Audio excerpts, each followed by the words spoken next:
عزو سلامتنا تقبلوا فنونا بمكتال شوكو وزغلكم تعزتنا كمية تمسيون لهم سنبت إسمان شوعاتنا حمل ساعة شعات مش استدالو هاقراون زيانتات حيزلكم قريبا لكم نمكتالكم بغير زعدم ساعتكم تسنح ميكايل حرقو فلماق مكانت وتاتو افلم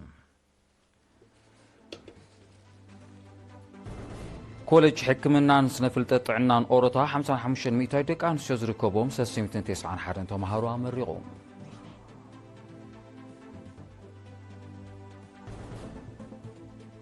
من محدار زوباكا شباركا قسقاس مربات كل تشجيع إسان حمشن معواتا بزحقوزو زعباتا زديوم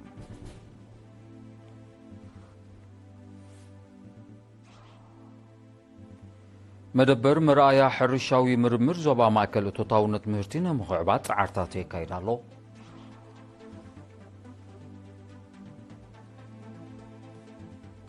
أب زيناتات وطاي سراوت إسرائيل لا بقلك فالوش مدغازا زكايرو مدقعتات نجيزي دوك بالكمس والسنة غالحهم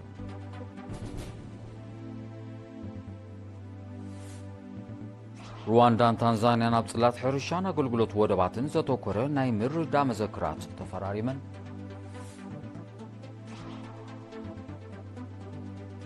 أوروبا وحبرت يوكرين زوهاب حادنت شوعات بليون دولار دقف كم زعاقته أفليتو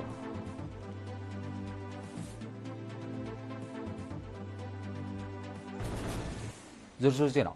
كوليج حكمنا نسنفلت عنان أوروتات مالاب زكايروس نسرعات 309 حرن تمهارو بكالاي ديغري قداماي ديغري دبلومان أمريغوم ጋዜጠኛ ሳሙኤል ሀብተ ሚካኤልን ዘዳሎ ዜናው ጸብጻብ ዳናይት ገብሪዎት ከተኦሮቢያ ኮሌጅ ሕክምናን ስነፍልጠት ጥዕናን ኦሮታ ነራብዓይ ግዜ ኣብ ዘካየዶ ስነ ስርዓት መመረታ 215 ማለት 55 ሚእታዊት ደቂ ኣንስትዮ ዝርከብኦም 391 ተምሃሮ ብናይ ድሕረ ምረቓ ዲግሪ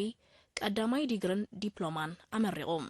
ካብዚኦም 7 ብናይ ድሕረ ምረቓ ፍሉይ ክእለት ብካልኣይ ዲግሪ 103 بقدامي ديجري 281 ድማ ብዲፕሎማ እዮም ተመሪቖም እቶም ብናይ ድሕረ ምረቓ ዲግሪ ዝተመረቑ ብፍሉይ ክእለት ውሽጣዊ ሕማማት ሓፈሻዊ መጥባሕቲ ሕክምና ማህፀንን ስነ መፍረን ከምኡውን ሕክምና ህፃናት ትምህርቶም ዝዛዘሙ እዮም ብቀዳማይ ዲግሪ ዝተመረቑ ብሓፈሻዊ ሕክምና ክንክን ሕሙማት ስነ መድሃኒት ስነ ሕርሲ ስነ መደንዘዚ ህጹጽን ጽኑዕን ክንክን ሕሙማት ክንክን ሕክምና ዓይንን ስነፍልጠት ክሊኒካዊ ላቦራቶርን ብዲፕሎማ ዝተመረቑ ድማ ብሓፈሻዊ ክንክን ሕሙማት ስነ መድሃኒት ኣከባብያዊ ጥዕና ሕክምና ስኒ ላቦራቶሪ ሕክምና ከምኡውን ብስነ ራጂ ዝተመረቑ እዮም ዲን ኮሌጅ ሕክምናን ስነፍልጠት ጥዕናን ኦሮታ ዶክተር የማነ ስዩም ኣብ ዘስምዑ ቃል ተመረቕቲ ንዘላቕን ውሕሱን ኣገልግሎት ጥዕና ምምሕያሽ ሕክምናዊ ኣገልግሎት منكاي وصايتات حكمنان حكمناو تمرتن مقلال وحدي ممهران موياوان طعنا عبي ابركتو خمزهلو غليصوم ابز اوان ابتي كوليج 7 دق هاجر اسرا دما وصاتنياتات ممهران كمزلو بمطقاس 12 ممهران اوشت هاجرن وصان ناي دحره مرقات مرتوم يكتاتلو خمزلو افليتوم ناي كبر عدمتي مينستر طعنا امينه نور حسين بوغنا كموصيت نايتي منغستي اب تمرت زغبرو زلو غزيف وفري كم أب كل تصلاتات أمدايت عناون عوتات يمزجب كم زلوا بمحبار تمرقتيك أسيمو مبزلو مويان بزاته ومبزعان تقبار مرحان ود أنت عنان مسمار بعتب كسرحو تلابع تران أبركتون نايتوم عمت متأ بزته فلاليه موياتات زمرقو زلو من إسيات عم عبالة تكالات عنان زوهاب أقلقلوتاتن قولحيو زبالة وكيل تمرقتي نزت راح ولهم عدل بو في سراح نمقحاس زلوهم دلونت الرقاقيتهم ابت سنة سرعات لعل نتبي نزمزقبو تمرقتي مداليان ورقات مسكرن تعدلهم زو غوركم تعزوتي بزعبازي كقرب زي صنح زينا زي قلص تصاب ممرقتات حزينا بز قرب مدب تخطاتلو ناب كال زينا نسقرون ممحدار زوباكا شواركا بعشران حمشن حملة بارونتاب زقبرو أخيبا أبي قدامي منفذ تقبرو بنت فتات بمقمقام قسقاس مربات قلتشين عشران حمشن معوات أبزعو قزو زعباتات كمون محبرا وقلقلوتان مسفحن مدبات لمعادن معباين كوسورو أبزلوهم سقمتاتن زتيون أبتا أخيبا محادرتين وسو زوباتاتنا كايت سرحن أبزع الفشيد شوارح أبي محيال ودابتات مسفح محبرا وقلقلوتات معقاب حامدن ماين محقا سدراسواتن سقماتن نتفتات محرس كمون ምእካብ ግብሪ መሬትን ጥሪትን ዝተሰላሰለ መርባት ዝምልከት ብኣሃዛ ዝተሰነየ ጸብጻባት ምስናይ ሕፅረታቱን ብልጫታቱን ኣቕሪቦም ኣብታ ኣጋጣሚ ምትእትታው ፀሓያዊ ፀዓት ኣብ ልምዓት ጀራዲን ይዓቢ ከም ዘሎን ብሰፍሐ ንምትእትታው ብዕቱብ ክስርሓሉ ከም ዝግባእን ክጥቀስ ከሎ ዘይተጠርነፉ ዓድታት ዝተማልአ ማሕበራዊ ኣገልግሎት ክረኽባሉ ናብ ዝኽእላ ከባቢ ዝጥርነፋሉ ባይታ ክፍጠር መተሓሳሰቢ ቀሪቦም ተሳተፍቲ ድሕሪ ዘካይዶ ዘተ ኣብ መግሃጫታት ዝኽሰት ባርሓዊ ቁፅፅር ክግበረሉ ኣብ ምዕቃብ ማይን ሓመድን ዝርአ ሃጓፋት ክእረም ክሽቦ ደቂ ኣንስትዮ ደው ንምባል ሰፊሕ ጎስጓሳት ክካየድ ከምኡውን ዋሕድን ምድንጓይን ብመንግስቲ ዝምደባ ትራክተራት ኣብ ወቕቲ ማሕረስ ኣድህቦ ክግበረሉ ዝብልን ካልኦን ርእቶታት ኣቕሪቦም ኣማሓዳሪ ዞባ ኣምባሳደር ማሕሙድ ዓሊ ሑሪ ኣብ መወዳእታ እቶቱን እቶታውነትን ሕርሻ ከም ንምባል ቀዳምነት ተዋሂቡ ክስርሓሉ ኣብ ትግባር መደባት ምዕቃብ ሓመድን ማይን ዝተረኣየ ድኻማት ክእረም ጥሕሰት ኣዋጅ መዓላ ተጠቃምነትን መሬት መክትእ ክግበረሉ ምእካብ ግብሪ መሬትን ጥሪትን ክድፋሉ ድሕነታውን ልምዓታውን መደባት ድማ ናይ ቀዳምነት ክወሃቦ ኣተሓሳሲቦም መደበር መርኣያ ሕርሻዊ ምርምር ዞባ ማእከል እቶታውነት ምህርቲ ንምኽዕባት ኣብ ምድላው ምሩፅ ኣዝርእቲ ኣሕምልቲ ጥረታት ስርናይን ካልእ ኣበርቲዑ ይሰርሕ ኣሎ ሓላፊ እቲ መደበር ኣቶ ኣፈወርቂ ገብረስላሴ ነሪና ብዝሃቦ ሓበሬታ ምሩፅ ዘርኢ ኤሌክትራ ዝተሰመየ ድንሽ ባልዶንጋ ኣዳጉራ ከምኡውን ፋጆሊ ኣብ ምብዛሕን ምክፋልን ከም ዝነጥፉ ብምጥቃስ እቲ ስራሕ ልዑል ተወፋይነት ዓቕልን ምክታልን ከም ዝሓትት ገሊፆም ሎሚ ዓመት ኣብ መጀመርያ ወርሒ ጉንቦት ዝተተኽለ ብቕዓቱ ብኪላታት ዝተረጋገፀ ኤሌክትራ ዝተባህለ ዓሌት ምሩፅ ዘርኢ ድንሽ ድሮ ኣብ ደረጃ ምሕፋዝ ከም ዝበፅሕን ካብ ሄክታር ካብ 300 ክሳብ 350 ኩንታል ምህርቲ ክርከቦ ተፅቢት ከም ዘሎን ዝጠቐሰ ኣቶ ኣፈወርቂ ኣብቲ መደበር ዝዳሎ ባህርያዊ ድኹዒ ካብ ምብካል መሬትን ትሕተ ባይታዊ ማይን ዘድሕን ስለ ዝኾነ ሓረስቶት ረብሓታቱ ተገንዚቦም ከዘውትርዎ ተላቢኡ ኪላ ልምዓት ጀርዲን ወይዘሮ ትርሓስ ሃይለ ብጊድያ ኣብቲ መደበር ብስነፍልጠታዊ ኣገባብ ዝለምዕ ዝተፈላለዩ ዓይነታት ኣሕምልትን ፍረታትን ከም ዘሎ ጠቂሳ ዝርከብ ምህርቲ ምሩፅ ኣዝርእቲ ናብ ሓረስቶት ከም ዝከፋፈል ሓቢራ ኣብ ኑ ዞባ ጊንዳዕ ትርከብ ብመደበር ፈልሲ ማያድኮሞም ኣብዚ ወቕቲ ክራማት ዝትከል ምስ ክሊማት ከባቢ ዝሳነ መቦቀላውን ዘይመቦቀላውን ፈልስታት ኣዳልያ ከም ዘላ ወኪል በዓል ስልጣን ኣግራብን እንስሳ ዘግራምን ኣቶ ኣማኑኤል ኪዳነ ገሊፆም እታ መደበር ጠለባት መደባት ምግራብ ከተማልእ ኣብ ቀጻል ስራሕ ከም ትርከብ እንተኾነ ግን ብሰንኪ ዋሕዲ ትሕተ ባይታዊ ማይ ዝተወሰነ ዓይነት ኣግራብ ጥራይ ኣብ ምድላው ትነጥፍ ከም ዘላ ብምብራ መምሕዳሩ ዞባ ሕፅረታታ ንምምላእ ንዝወስዶ ተበግሶ ሞጊሶም መደባት ዳግመ ምግራብ ምዕዋትን ኣብ ደረጃ ምጽናት ዝርከብ ኣግራብ ምትካን እቲ ቀንዲ ዕላማ ከም ዝኾነ ዝሓብር ኣቶ ኣማኑኤል እቲ ብዝተፈላለዩ ኣካላት ዝትከል ኣግራብ ኣብቲ ዝድለ ደረጃ ንኽበፅሕ ግቡእ ምክታልን ሓለዋን ክግበረሉ ተሓሳሲቦም ኣካየዲ ስራሕ መደበር ፈልሲ ማያድኮሞም መንእሰይ ዮናስ ግርማይ እታ መደበር ፈልሲ ንነዊሕ ዓመታት ኣብ መቦቀላዊ ኣግራብ ኣተኪራ ትነጥፍ ምንባራ ከም ውፅኢቱ ድማ ኣብ ዝተጸንዐ ከባቢታት ዝተተኽለ ኣብ ጽቡቕ ደረጃ ከም ዝርከብ ብምጥቃስ እታ መደበር ተዳልዎ ፈልስታት ብዓይነትን ብዝሕን ምስሳን ሽግር ማይ ንባር ፍታሕ ክረክብ ፀዊዑ ኣብታ መደበር ናይ ሸቕለት ዕድል ዝረኸባ ኣዴታት ብጊድን እቲ ስራሕ ኣብ ምግራብ ዝጸንሐን ድሩት ኣፍልጦን ምስፋሕን ብረዳእተን ኣብ ጥቕምታት ምግራብ ንምዕማቕን ከም ዝሓገዘን ሓቢራን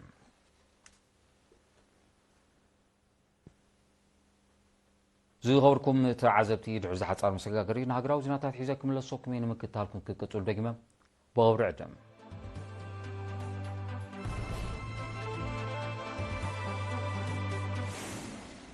ዜናው መሰናዶ ኤርቲቪ እናቐፀለ እዩ ዝኸበርኩም ተዓዘብቲ ስለምክትታልኩም ኣዝየ መስግን ዜና ወፃኢ ቀዳማይ ሚኒስትር ቤንጃሚን ናታንያሁ ሰራዊት እስራኤል ኣብ ገለ ክፋል ወሽመጥ ጋዛ ዘካየዶ መጥቃዕታት ንግዚኡ ደው ከብል ብ26 ሓምለ ከም ዝወሰነ ማዕከናት ዜና እስራኤል ኣቃሊሐን ቀዳማይ ሚኒስትር ናታንያሁ ምስ ሚኒስትር ምክልኻል ሚኒስትር ጉዳያት ወፃእን ካልኦት ላዕሎት ሰበስልጣንን ድሕሪ ዝገበሮ ምምኽኻር ከም መልሲ ግብሪ ናይቲ ናዓበየ ዝመፅእ ዘሎ ኣህጉራዊ ፀቕጢ ነቲ ውሳነ ከም ዝወሰደ እዩ ዝግለጽ ዘሎ ሰራዊት እስራኤል ኣብ ዘውፅኦ መግለፂ ክሳብ ተወሳኺ መምርሒ ዝወሃብ ካብ ሎሚ 27 ሓምለ መዓልታዊ ካብ ሰዓት 10 ንጎ ክሳብ ሰዓት 8 ምሸት ኣብ ኣልመዋሲ ዲር ኤልባላሕን ከተማ ጋዛ ንሰብኣዊ ምኽንያታት ምቁራፅ መጥቃዕታት ከም ዝጀመረ ኣፍሊጦም ሰራዊት እስራኤል ብተወሳኺ ትካላት ረድኤት ኣብ መላው ሽመጥ ጋዛን ዝርከቡ ሰባት ምግብን ካልእን ቀረብን ንኸብፅሓ ዝሕግዝ ውሑስ መስመራት መጓዓዝያ ምድሪ ከም ዝኸፍት ገሊፆም እስራኤል ነዚ ስጉምቲ ትወስድ ዘላ ናብ ሽመጥ ጋዛ ንዝኣቱ ሰብኣዊ ረድኤት ካብ ፈለማዊ ወርሒ መጋቢት 2025 ብምዕጋታ ተኸሲቱ ዘሎ ጥሜት ኣብ ህይወት ከቢድ ጉድኣት የውርድ ከም ዘሎ ተደጋጋሚ መጠንቀቕታታት ኣብ ዝወሃበሉ ዘሎ እዋን እዩ ሰራዊት እስራኤል ኣብ ወርሒ ጥሪ 2025 ምስ ፍልስጥማዊ ምንቅስቓስ ሓማስ ንዝተበፅሐ ስምዕ ምቁራፅ ተኽሲ ኣብ ወርሒ መጋቢት ብምጥሓስ ብዘካየዱ ዘሎ ሰፊሕ መጥቃዕታት ልዕሊ 1,000 ረድኤት ዝፀዓና መካይን ከም ዝዓነዋ እዩ ዝሕበር ዘሎ ሩዋንዳን ታንዛንያን ትማል 26 ሓምለ ኣብ ጽላት ሕርሻ ዝግበር ምትሕብባር ንምድልዳል ከምኡውን ኣብ ከተማ ኪጋሊ ቤት ጽሕፈት ኣገልግሎት ወደባት ታንዛንያ ንምቋም ክልተ ናይ ምርዳእ መዘክራት ተፈራሪመን እቲ ስምዓት ጎንጎንቲ ኣብ ከተማ ኪጋሊ ዝተኻየደ መበል 16 ኣኼባ ሚኒስትራት ሓበራዊ ቀዋሚ ኮሚሽን ብሚኒስትራት ጉዳያት ወጻኢ ሩዋንዳን ታንዛንያን እዩ ተኸቲሞም እቶም ሚኒስትራት ሓበራዊ ቀዋሚ ኮሚሽን ሩዋንዳን ታንዛንያን ኣብ መንጎ ክልቲአን ሃገራት ዘተ ንምስጓምን ናይ ምትሕብባር መዳያት ምስፋሕን ኣገዳሲ መድረኽ ምዃኑ ብምሕባር ኣብ ኪጋሊ ዝኽፈት ቤት ጽሕፈት ኣገልግሎት ወደባት ታንዛንያ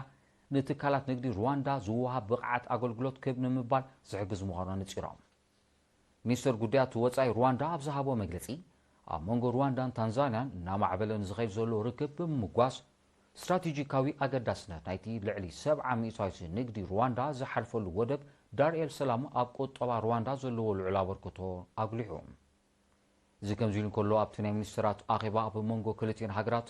ኣብ ዝካየድ ንግዳዊ ንጥፈታት ዝኽሰት ብድሆታት ንምልላይ ንምፍታሕን ዝነጥፍ ሓበራዊ ቴክኒካዊ ኮሚቴ ንምቋም ኣብ ስምዕ ከም ተበፅሐ ተቓሊሑ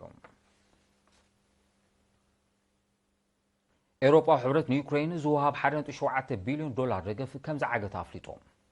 እቲ ሕብረት ኣብ ዘውፅኦ መግለፂ ብሰንኪ ስክፍታታት ብልሽውናን ዩክሬን ወሳኒ ጽገናታት ንምትግባር ብዘርኣቶም ምድኖጋያትን ነቲ ስጉምቲ ከም ዝወሰደ ሓቢሮም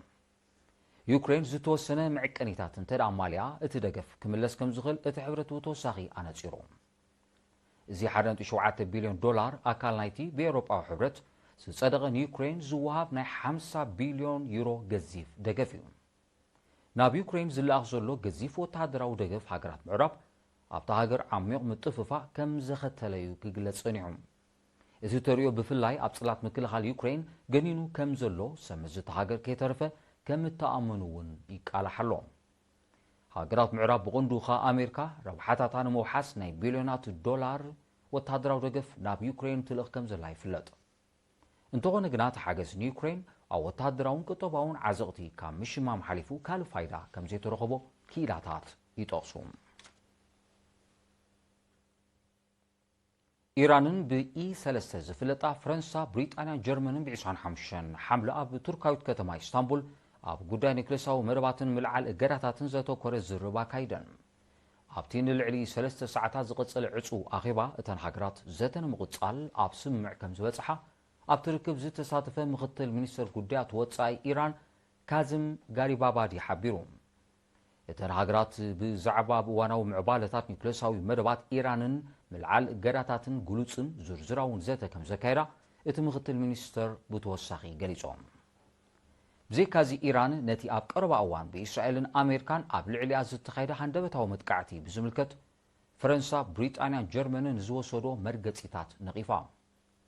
እቲ ዝርብ ኣብ መንጎ እስራኤልን ኢራንን ኣብ ዝሓለፈ ወርሒ ሰነ ስምዕ ምቁራፅ ተኽሲ ካብ ዝግበር ንድሓር ናይ ፈለማ ከም ዝኾነ እዩ ዝሕበር ዘሎ ፈረንሳ ብሪጣንያን ጀርመንን ኣብ ዝሓለፈ ሰሙን ኢራን ብጉዳይ ኒክሌሳዊ መደባታ ክሳብ መወዳእታ ታሕሳስ 2025 ምስ ኣሜሪካ ኣብ ስምምዕ እንተዘይበፂሓ ነቲ ቅድሚ 10 ዓመት ዝተለዓለ እገዳ ዳግማይ ንምጽዳቕ ክሰርሓ ምዃነን ምሕባረን ዝፍለጥ እዩ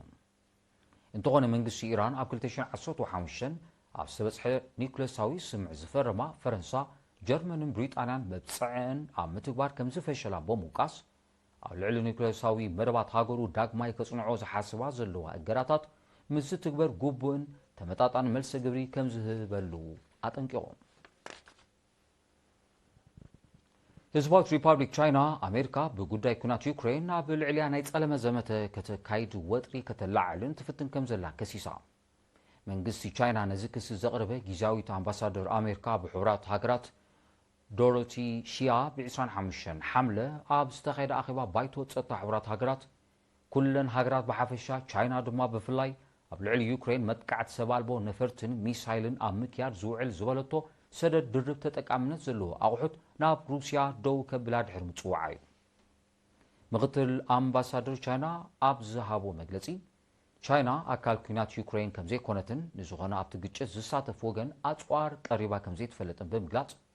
ሰብ ኣልቦ ነፈርቲ ዝርከቦ ሰደድ ድርብ ተጠቃምነት ዘለዎ ፍርያታ ብጥብቂ ከም ትቆጻጸሩ ኣፍሊጦም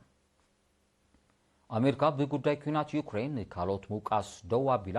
ተወሲ ደው ንምባልን ዝርብ ሰላም ንምድንፋዕን ዝያዳ ሓናጺ ተራ ክትጻወት ምክትል ኣምባሳደር ቻይና ብተወሳኺ ጸዊዖም ቻይና ኩናት ዩክሬን ብሰላማዊ መገዲ ክፍታሕ ዘለዋ መርገጺ ዘይልወጥን ንጹርን ከም ዝኾነ እውን ኣነጺሮም መንግስቲ ቻይና ኣሜሪካን መሻርክታን ናብ ዩክሬን ዝልእኾ ዝተፈላለየ ኣጽዋር ነቲ ኩናትን ዘስዕቦ ክሳራታትን ዘጋድድ ከም ዝኾነ ብተደጋጋሚ ክወቅስ ጸኒሖም ህንድን ማልዲቭስን ብ25 ሓምለ ክልታዊ ዝምድነአንን ሽርክነተንን ንምድንፋዕ ተሰማሚዐን እተን ሃገራት ኣብዚ ስምዕ ዝበጽሓ ኣብ ደሴታዊት ሃገር ማልዲቭስ ናይ ክልተ መዓልታት ዑደት ዝፈጸመ ቀዳማይ ሚኒስትር ህንዲ ናሬንድራ ሞዲ ምስ ፕረዚደንት መሐመድ መይዙን ኣብ ዘካየዶ ርክብ እዩ ክልቲኦም መራሕቲ ንደሴታዊት ሃገር ማልዲቭስ ዝወሃብ $565 ሚልዮን ልቓሕ ዝርከቦ 8 ስምምዓት ተፈራሪሞም ቀዳማይ ሚኒስትር ናሬንድራ ሞዲ ኣብ ዝሃቦ መግለጺ እቲ ልቓሕ ምስ ቀዳምነታት ህዝቢ ማልዲቭስ ብዝሰማማዕ መገዲ ኣብ ልምዓት ትሕተ ቅርጺ ከም ዝውዕል ሓቢሮም ህንዲ ዓቕሚ ምክልኻል ማልዲቭስ ኣብ ምሕያል ደገፍ ከም ትገብር እውን እቲ ቀዳማይ ሚኒስትር ወሲኹ ገሊጾም ብዘይካዚ ክልቲአን ሃገራት ናብ ነፃ ንግዳዊ ስምዕ ንምብጻሕ ዝዓለመ ዝርርብ ኣበጊሰን ነቲ ስምዕ ዛሕቲሉን ጸንሐ ዲፕሎማስያዊ ዝምድና ክልቲአን ሃገራት ኣብ ምብርባር እወታዊ ተራ ከም ዝህልዎ እቶም መራሕቲ ሓቢሮም ኣለዉ መንግስቲ ማልዲቭስ ኣብ ሃገሩ ተዋፊሩ ዝነበረ ሰራዊት ህንዲ ዝሓለፈ ዓመት ክወፅእ ድሕሪ ምውሳኑ ዝምድነአን በኣሉታ ተጸልዩ መጽንሑ ጸብጻባት ይሕብሮም ሓደ ሲሶ ካብ ኣባላት ባይቶ ዓባይ ብሪጣንያ ቀዳማይ ሚኒስትር ኬር ስታርመር ንፍልስጤም ከም ሃገር ወግዓዊ ኣፍልጦ ክህብ ጻውዒት ኣቕሪቦም 221 ኣባላት ባይቶ ኣብ ጸሓፎ ደብዳበ ቀዳማይ ሚኒስትር ኬር ስታርመርን ጸሓፊ ጉዳያት ወጻኢ ዴቪድ ላሚን ከም ኣካል ናይቲ ንነዊሕ እዋን ንፍታሕ ክልተ ሃገራት ዝጸንሐ ደገፍ ሃገሮም ንፍልስጤም ከም ሃገር ወግዓዊ ኣፍልጦ ክህቡ ከም ዝግባእ ተሓሳሲቦም እቶም ኣባላት ባይቶ ብሪጣንያ ካብ 1919 ክሳብ 1948 ብሕቡራት ሃገራት ብዝተዋሃበ ሓላፍነት ንፍልስጤም ኣመሓዲራ ብምንባራ እውን ፍሉይ ሓላፍነት ከም ዘለዋ ኣነጺሮም እዚ ጻውዒት ዝቐርብ ዘሎ ፕረዚደንት ፈረንሳይ ኢማኑኤል ማክሮንን ኣብ ዝመጽእ ወርሒ መስከረም ኣብ ዝካየድ ኣኼባ ሓፈሻዊ ባይቶ ሕቡራት ሃገራት ንፍልስጤም ከም ሃገር ወግዓዊ ኣፍልጦ ከም ዝህብ ኣብ ዝሓለፈ ሳልሲ ድሕሪ ምግላጹ እዩ ይኹን እምበር እዘን ሃገራት ኤውሮጳ ዝወስድኦ ዘለዋ ስጉምቲ ምስ እስራኤል ነታ ሃገር ኩሉ መድያዊ ደገፍ ትገብር ዘላ ኣሜሪካን ብቐጥታ ከታፋንነን ከም ዝኽእል ምስቲ ዞባ ቅርበት ዘለዎም ተንተንቲ ይምቱ ብሪጣንያ ኣብ ዝሓለፈ ወርሒ ግንቦት እስራኤል ኣብ ወሽመጥ ጋዛ ነተካይዶ ዘላ ወተሃደራዊ ወፍሪ ብምቁዋም ምስቲ ሃገር ከተካይዶ ጽንሐት ዝርብ ነፃ ንግዲ ከም ዝወንዘፈቶ ዝዝከር እዩ እስራኤል ኣብ ወሽመጥ ጋዛ ተካይዶ ዘላ ወተሃደራዊ ወፍርን ምዕጋዝ ሰብኣዊ ረድኤትን ካብ ኣህጉራዊ ማሕበረሰብ ተሪር ተቃውሞ ይገጥሞ ከም ዘሎ እዩ ዝግለጽ ዜናታት ምዛም ቀንዲ ነጥብታቱ ክደግመልኩም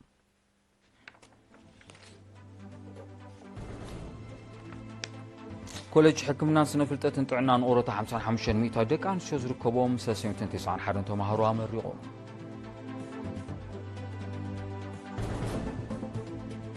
መምሕዳር ዞባ ጋሽ ባርካ ገስጋስ መደባት 225 ንምዕዋታ ብዝሕግዙ ዛዕባታት ዘትዩ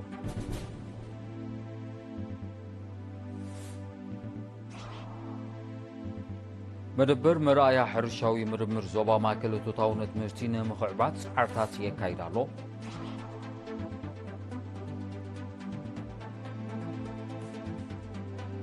ኣብ ዜናታት ወጻኢ ሰራዊት እስራኤል ኣብ ገለ ክፋል ወሽመጥ ጋዛ ዘካየዶ መጥቃዕታት ግዢ ደው ከብል ከም ዝወሰነ ተቃሊዑ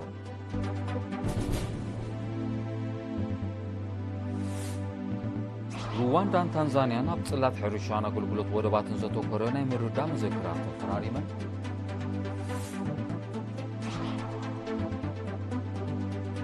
ኤውሮጳዊ ሕብረት ንዩክሬን ዝወሃብ 1.7 ቢልዮን ዶላር ደገፍ ከም ዝዓገተ ኣፍሊጡ